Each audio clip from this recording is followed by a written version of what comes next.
সম্প্রতি সাংবাদিক ইলিয়াস হোসেন একটি ডকুমেন্টারি প্রকাশ করেছেন। তাতে দাবি করা হয় গত ৩ থেকে ৪ আগস্ট ক্যান্টনমেন্টে ভারতের দালালদের সঙ্গে মিটিং করেছেন আসিফ নজরুল। এবার সেই অভিযোগের জবাব দিয়েছেন আইন, বিচার ও সংসদ বিষয়ক মন্ত্রণালয়ের উপদেষ্টা আসিফ নজরুল। তিনি বলেছেন, আমি অবাক হয়ে যাই, মানুষের কল্পনার একটা সীমা থাকা উচিত। মিথ্যে কথা কেন বলবো? ৩০ নভেম্বর গণঅভ্যুত্থান ২০২৪ শীর্ষক এক অনুষ্ঠানে বক্তৃতাকালে ইলিয়াস হোসেনকে উদ্দেশ্য করে এই প্রতিক্রিয়া ব্যক্ত করেছেন তিনি।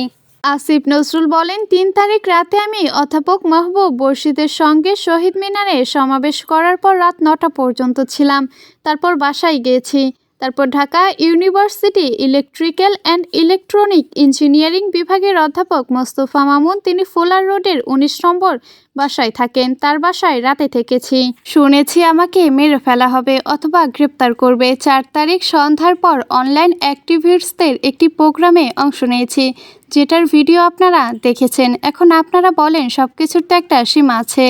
ইলিয়াস হোসেনকে উদ্দেশ্য করে উপদেষ্টা আরও বলেন, আপনি তো সত্যের কাছাকাছি থাকলেও মানুষ প্রতিবাদ করবে। আজগুবির একটা সীমা থাকা দরকার। আইন উপদেষ্টা আরও বলেন, আমাদের একটি প্রতিবেশী দেশের স্ক্রিপ্ট আছে না, শেখ হাসিনা চলে গেলে আর কেউ দেশ চালাতে পারবে না অথবা উগ্রবাদীদের খপ্পরে পড়বেন, তার কোনো বিকল্প নেই। ভারতীয় সেই স্ক্রিপ্ট এখানে রূপায়িত করার কাজে নেমেছে কিছু মানুষ।